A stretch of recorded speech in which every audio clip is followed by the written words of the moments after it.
Agindo Deus, quem impedirá? Uma palavra de fé, esperança, amor e prosperidade para a sua vida.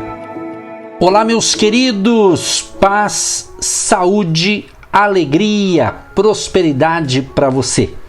Iniciando o mês de março. Este mês tem 31 dias. E eu quero ser profeta na sua vida, para você que crê. Declaro e profetizo 31 dias de bênçãos, de alegria, de vitória e aquilo que você tiver que enfrentar. Creia, Deus será contigo e Ele dará força para você vencer os obstáculos. Com a graça e a ajuda divina, nós vamos ter um mês abençoado em nome de Jesus. Eu sou o pastor Edson Nogueira, semana toda trazendo fé e esperança, logo pela manhã, com as nossas pérolas de sabedoria, e daqui a pouquinho vou falar de um assunto muito importante. Fique atento, portanto. Mas antes, quero convidar você para todos os domingos do mês de março. Aliás, todos os domingos. Tivemos janeiro, fevereiro e março, ou seja, todos os domingos, 9h30 da manhã. Nos reunimos no centro de Curitiba. Hotel Estação Express. Rua João Negrão, 780, no centro de Curitiba, entrada franca. Venha com a sua família. Você que é de Curitiba, está próximo de Curitiba ou vai estar em Curitiba qualquer domingo, 9h30 da manhã. A única reunião semanal é aos domingos, às 9h30 da manhã. E para você que nos ouve pelo rádio, pela internet, pelo canal do YouTube, pelas plataformas digitais, um grande abraço para todo mundo e vem com a gente. E vamos entrar agora em mais um episódio, em mais uma pérola de sabedoria. E hoje eu quero falar com vocês sobre a importância da oração. Eu vou dar um endereço, um lugar sensacional que foi Jesus que disse. Sabe qual o endereço? Vá para o seu quarto. Isso mesmo. Jesus diz em Mateus 6,6: mas quando você orar, vá para o seu quarto. Logo que comecei a meditar nesta palavra, minha primeira reação foi: poxa Deus, não tinha algo mais ousado para me pedir? Eu já passo a semana inteira em casa e tu ainda me pedes para entrar no quarto? Pensei que irias me pedir grandes coisas, pegar em serpentes, tomar bebidas mortais e não morrer, anunciar o evangelho a culturas exóticas. Mas que pedido é esse? Talvez você também já leu esse texto e pensou isso aqui que eu falei, ou talvez entre outras coisas. Mas esse foi o primeiro confronto com esse texto. Ele apenas me fez e faz para você também um pedido simples: vá para o seu quarto. Esse pedido me fez chegar à conclusão de que a vida cristã é simples. Jesus foi um homem simples. Ele sempre agiu pelos bastidores. Definitivamente, ele não quer show. Vamos então analisar a dinâmica de Deus. Jesus era Deus. Jesus é Deus. Humilhou-se em figura humana e nasceu numa estrebaria entre os animais. Vestiu roupas simples, comeu e cresceu. Aprendeu da cultura simples de um lugarejo da Galileia, região menosprezada e sem importância. Esse Jesus dedicou-se não a cultos e ricos, mas aos pobres, doentes, ladrões, enfim, a escória de seu tempo. Assim trouxe tão grandiosa salvação a toda a humanidade. Claro, Jesus entrou na casa de Zaqueu e houve salvação, o homem rico. Jesus entrou na casa de muitas pessoas. E sabemos que Deus deu grandes experiências aos seus servos na Bíblia e também as quer dar para mim e para você no dia de hoje. E hoje, iniciando o mês de março, como eu disse na introdução, temos aí 31 dias, que você pratique o hábito de ir para o seu quarto orar, falar com Deus. Você está entendendo? É isso mesmo, está na palavra. Preste bem atenção no que eu vou te falar.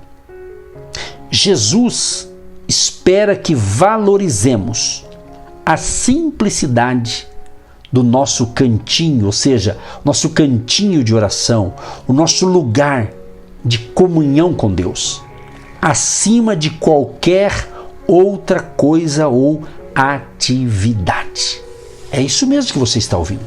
Vá para o quarto orar.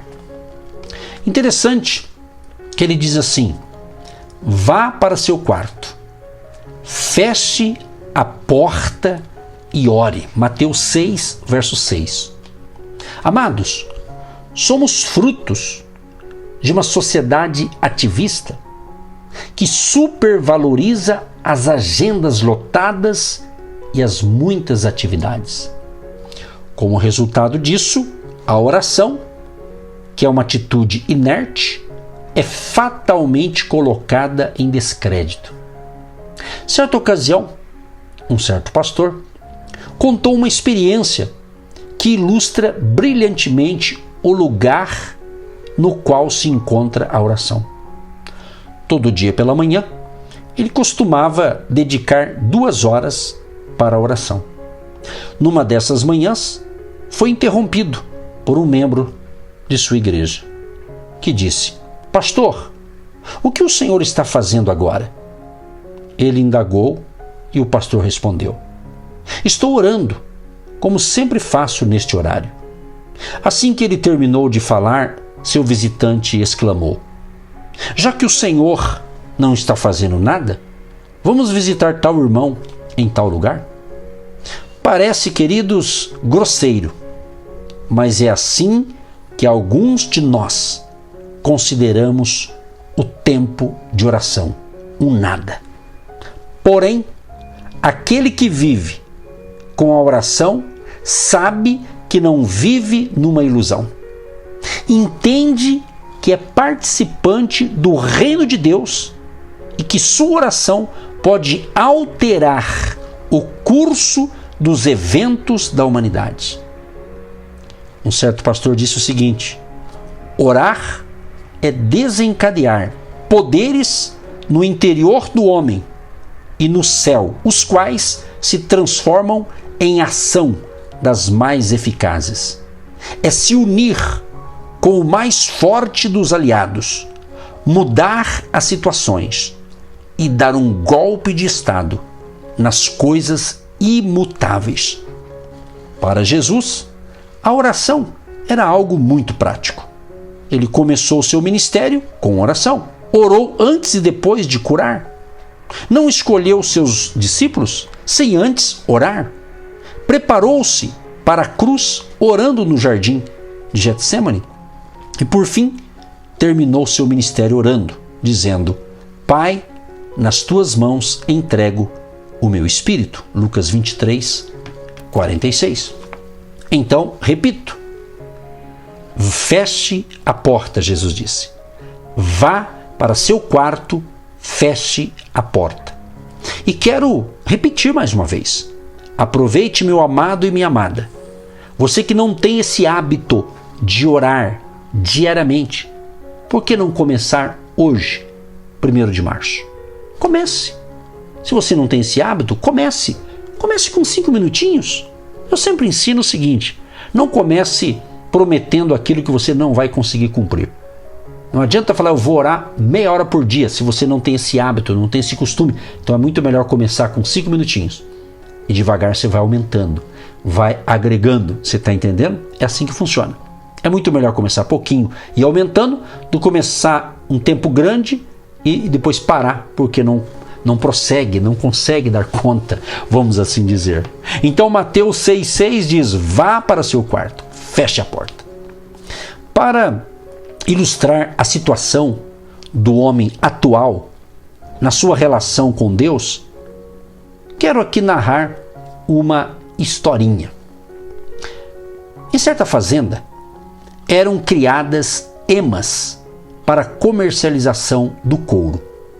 Lá, 2 emas estavam confinadas em um espaço protegido por grandes cercas de alta tensão.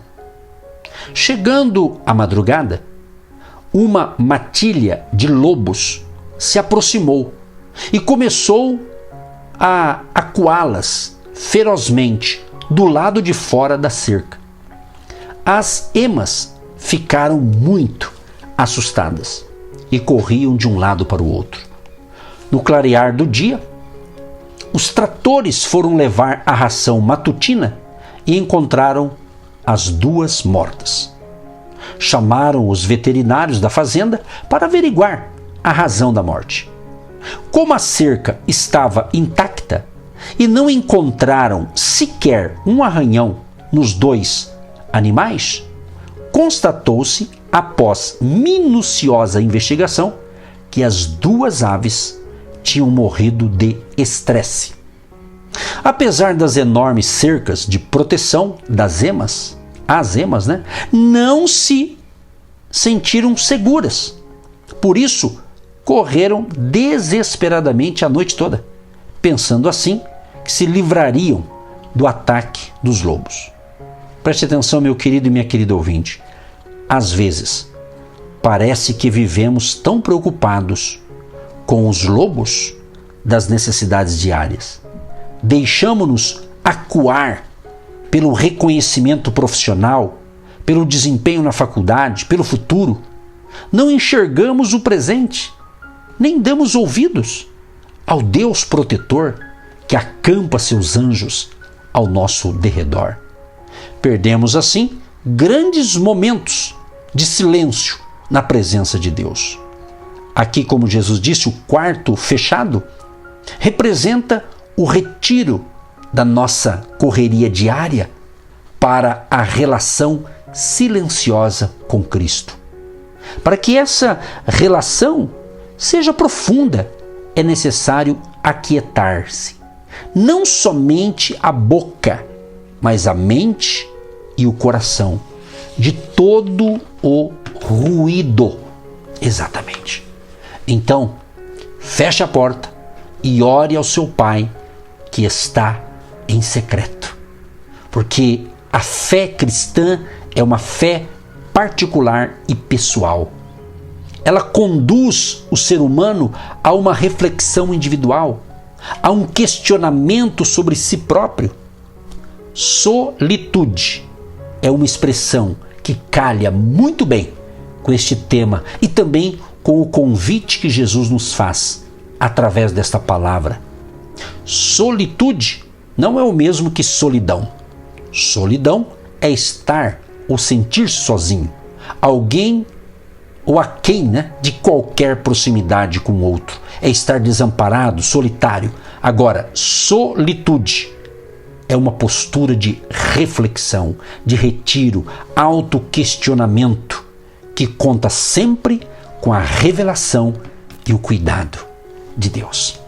Então, meu querido e minha querida, algumas características daquele que busca Deus sozinho em seu quarto: ele reconhece que depende de Deus, que precisa de conselhos, que só Deus pode salvá-lo e que a paz e o consolo para a sua alma vêm desta conversa a sós com Jesus. Deus Todo-Poderoso, muito obrigado por estar iniciando o mês de março. E eu te peço, Espírito Santo, nos dê sabedoria, que a bênção da paz, da alegria, da saúde e da prosperidade de Deus seja sobre você, a tua casa e a tua família, hoje e sempre, em nome de Jesus. Amém. E graças a Deus. Você que se identifica com o nosso ministério Agindo Deus, quem impedirá? E tem interesse em investir uma oferta missionária em nossa programação? Torne-se um agente de Deus e faça parte dessas pessoas de fé que semeiam com fé e vão colher o que semeiam. Anote: Banco do Brasil, agência 12432-2, conta corrente 68630-1. Que Deus prospere a sua vida.